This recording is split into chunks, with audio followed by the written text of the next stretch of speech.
ज़हनों को उलझा देने वाली बेहतरीन फिल्में जो आप बार बार देखने पर मजबूर हो जाएंगे। नाक़दीन का ख्याल है कि एक अच्छी फिल्म वो होती है जिसकी कहानी लोगों के जहन से महव न हो सके बल्कि कई बरस बाद भी सवालात के जवाब ढूंढने पर मजबूर कर दे। और ऐसी फिल्मों की कमी नहीं जिनकी कहानी इतनी पेचीदा होती है जो लोग एक बार देखकर समझ नहीं पाते और बार बार देखने पर मजबूर हो जाते हैं, मगर इसके साथ साथ ये फिल्में मशहूर भी कर देती हैं और यही इनका कमाल है। यानी जहनों को उलझाने के साथ साथ नाजरीन को स्क्रीन से नजरें हटाने नहीं देते। इन फिल्मों को जितनी बार भी देखा जाए वो ज्यादा बेहतर लगती हैं। साल 2010 में बनाई गई इंसेप्शन वो फिल्म है जिसकी कहानी अब भी बेशतर नाजरीन के लिए मुअम्मा बनी हुई है। अब भी हर माह मुतअद्दिद अफराद कहानी की वजाहत के लिए गूगल सर्च इंजन का रुख करते हैं। इस फिल्म में लियोनार्डो डिकैप्रियो ने मरकजी किरदार अदा किया था। फिल्म का मरकजी किरदार ऐसा बाकमाल चोर होता है जो लोगों के जहनों में ख्वाबों के जरिए दाखिल होकर ख्यालात चुराता है। लियोनार्डो के अलावा टॉम हार्डी, एलन पेज और जोसेफ गॉर्डन ने लियोनार्डो डिकैप्रियो की टीम में शामिल अफराद के किरदार अदा किए थे। फिल्म की कहानी एक शख्स के जहन में एक नए ख्याल के बीज बोने के गिर्द घूमती है। इस फिल्म में टॉम हार्डी, एलन पेज और जोसेफ गॉर्डन ने लियोनार्डो डिकैप्रियो की टीम में शामिल अफराद के किरदार अदा किए।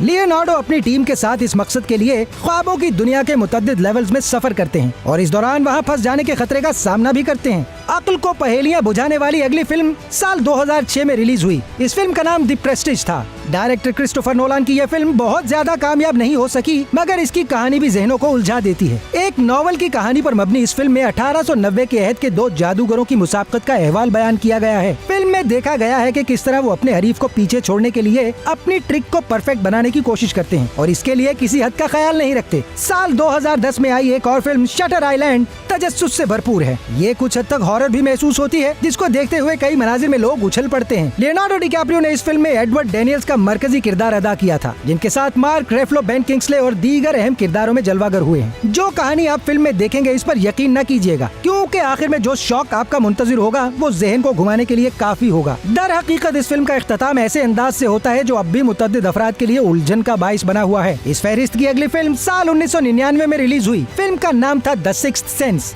ये ऐसी फिल्म है जिसका इख्तिताम ऐसे जोरदार झटके से होता है जो देखने वाला तवील वक्त तक नहीं भूल पाता। इस फिल्म में ब्रूस विलिस ने मरकजी किरदार अदा किया था, जबकि हाले जोल ऑस्मेंड ने बच्चे के किरदार को यादगार बना दिया था। ये फिल्म एक माहिर नफ्सियात मैल्कम क्रो के गिर्द घूमती है जो 9 साल मरीज को उल्सियर का इलाज कर रहा होता है। इलाज के दौरान मैल्कम क्रो को बच्चे के बारे में बहुत कुछ जानने का मौका मिलता है और इंकशाफ होता है कि वो इर्द गिर्द घूमने वाले भूतों को इस तरह देख सकता है जैसे वो जिंदा हो, या यूं कह लें कि इन्हें इल्म ही नहीं होता कि वो मर चुके हैं। फिल्म के इख्तिताम पर नाजरीन के लिए बहुत बड़ा सरप्राइज छुपा हुआ है जो अरसे तक भूलना मुमकिन नहीं। इसी कैटेगरी में शामिल साल 1999 में रिलीज हुई ब्रैड पिट और एडवर्ड नॉर्टन की फिल्म फाइट क्लब है। डायरेक्टर डेविड फिंचर को ऐसी फिल्मों के लिए जाना जाता है जिनकी कहानी जहनों को घुमा देती है। ये फिल्म भी अपनी अनोखी कहानी के बाइस जानी गई। इसकी कहानी में ऐसे पुरतजस्सिस ट्विस्ट छुपे हैं जो नाजरीन को बार बार ये फिल्म देखने पर मजबूर करते हैं, मगर फिर भी कहानी को पूरी तरह समझना आसान नहीं होता। वक्त के साथ साथ ताज्जुब से भरपूर फिल्मों का सिलसिला जारी रहा। साल 2022 में बनी film everything everywhere all at once एक ऐसी फिल्म है जिसे आपको जरूर देखना चाहिए। इस फिल्म ने ऑस्कर अवार्ड भी अपने नाम किया। ये मल्टीवर्स कॉन्सेप्ट के गिर्द घूमने वाली फैमिली ड्रामा एक्शन फिल्म है जिसमें जहन घुमा देने वाले ख्यालात को दिखाया गया है। ये फिल्म बुनियादी तौर पर एक चीनी खातून के गिर्द घूमती है जो खानदान की टूट फूट के बायस दबाव का शिकार होती है। जिंदगी के इन मसाइल के साथ साथ खातून की मुलाकात एक ब्यूरोक्रेट से होती है जो इसकी जिंदगी को बदल देती है। इसके बाद वो मल्टीवर्स या मतवाजी कायनात में अपने मुख्तलिफ वर्जन से जुड़ने के लिए एक जबरदस्त एडवेंचर पर निकलती है ताकि वो दुनिया को बचा सके। हैरानी पर मबनी एक और फिल्म 2001 स्पेस ओडेसी, मारूफ डायरेक्टर स्टैनले क्यूबर्ट की ये फिल्म अपने दौर की बेहतरीन फिल्मों में से मानी जाती है। ये फिल्म खलाई खोज के गिर्द घूमती है जिसमें एक ऐसा सुपर कंप्यूटर दिखाया गया है जो खलाई जहाज को चलाने और दीगर काम करता है। साइंसदान अब तक हकीकत में ऐसा बाशऊर सुपर कंप्यूटर तैयार नहीं कर सके। इस फिल्म में दिखाया जाने वाला ये तखय्युलाती कंप्यूटर साइंसदान आज तक हकीकत में ऐसा बाशऊर सुपर कंप्यूटर तैयार नहीं कर सके। अब भी इस फिल्म की कहानी देखने वालों को चौंका देती है और इन्हें समझ नहीं आता कि इसमें क्या दिखाया गया है। साल 2020 में बनी film Tenet, director Christopher Nolan की इस फिल्म के किरदार वक्त में रिवाइंड और फास्ट फॉरवर्ड होते हुए अपने मिशन मुकम्मल कर रहे होते हैं। दर हकीकत पूरा प्लॉट ही टाइम इन्वर्जन के गिर्द घूमता है, यानी फिल्म का पहला निस्फ हिस्सा दूसरे हिस्से में रिवर्स होकर दिखाया गया है जिसकी वजह से लोगों के जहन उलझन का शिकार हो जाते हैं। पहेलियां बुझाती है एक फिल्म और द ट्रूमैन शो 1998 में रिलीज हुई। ये एक ऐसे शख्स की कहानी है जो मुतवस्सित तबके से ताल्लुक रखता है, मगर फिर भी उसे एहसास होता है कि वो तो दरहकीकत दुनिया के मकबूल तरीन टीवी शो का हिस्सा है, जिसके लिए इसकी मंजूरी हासिल नहीं की गई। इस साइंस फिक्शन कॉमेडी फिल्म का दौरानिया तो महज 103 मिनट का है। बड़ी कंपनियों की जानिब से हमारी जिंदगियों को कंट्रोल करने वगैरह का अहाता किया गया है। जिम कैरी ने ट्रूमैन का किरदार अदा किया और यह फिल्म 1990 की दहाई में तो मुनफरिद थी, मगर अब भी मौजूदा अहद से मुतालिक महसूस होती है, क्योंकि सोशल मीडिया ने निजी और अवामी जिंदगी को एक कर दिया है। क्रिस्टोफर नोलान की एक और फिल्म मेमेंटो साल 2000 में रिलीज हुई। इस कहानी को समझने के लिए अब भी हर माह हजारों अफराद गूगल सर्च का रुख करते हैं। ये एक ऐसे फर्द की कहानी है जिसकी बीवी को रेप के बाद कत्ल कर दिया जाता है और वो इसका इंतकाम लेना चाहता है, मगर मसला ये होता है कि इसके जहन में चंद मिनट से ज्यादा यादें बरकरार नहीं रहती, जिसके बायस इसका मिशन पेचीदगी का शिकार हो जाता है। फिल्म का इख्तिताम जिस तरह हुआ वो जहन को उलझा देता है और लोगों को इसे समझने के लिए गूगल की मदद लेना पड़ती है। साल 2011 में रिलीज हुई फिल्म सोर्स कोड में साइंस फिक्शन तस्वुर पेश किया गया, मगर इसके साथ साथ कहानी में तजस्सुस और आम नाजरीन की दिलचस्पी का भी भरपूर ख्याल रखा गया। इसकी कहानी टाइम लूप के गिर्द घूमती है। टाइम लूप एक ऐसा तस्वुर है जिसके मुताबिक कोई फर्द इसमें फंस जाए तो इसे मखसूस वक्त या तजुर्बे से बार बार गुजरना पड़ता है। इस फिल्म की कहानी अमेरिकी फौज के हेलीकॉप्टर पायलट के गिर्द घूमती है।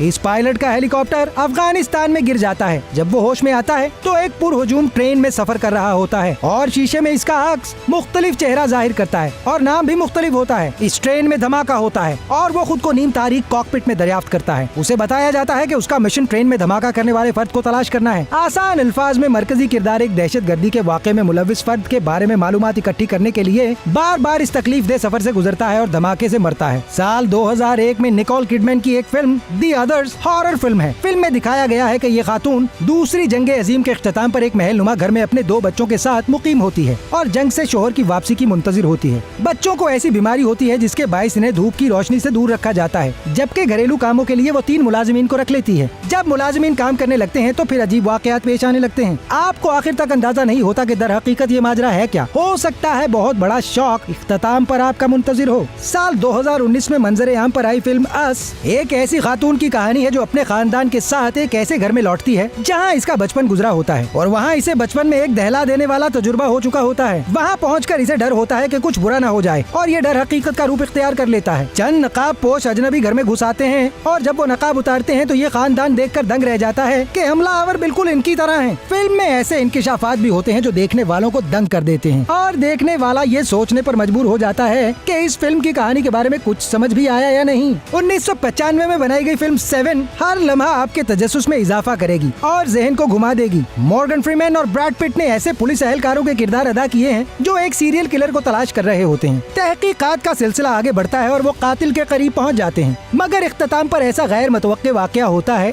जो इनके पूरे केस को घुमा कर रख देता है। इसी साल की एक और बेहतरीन फिल्म द यूजुअल सस्पेक्ट। इस फिल्म को दुनिया की बेहतरीन ट्विस्ट एंडिंग फिल्मों में से एक माना जाता है और थ्रिलर फिल्मों के शौकीन अफराद को तो इसे जरूर देखना चाहिए। जब फिल्म इख्तिताम पर पहुंचती है तो ये आम कहानी ऐसा मोड़ लेती है कि जहन घूम जाता है और उस वक्त पता चलता है कि हमने जो आम सी कहानी देखी वो कितनी हैरान कुन है। फिल्म के हवाले से एक दिलचस्प हकीकत ये है कि तमाम मरकजी किरदारों को डायरेक्टर ने यकीन दिलाया था कि वही फिल्म का अहम तरीन किरदार है, लेकिन उन तमाम किरदारों में से सिर्फ एक अदाकार को हकीकत मालूम थी।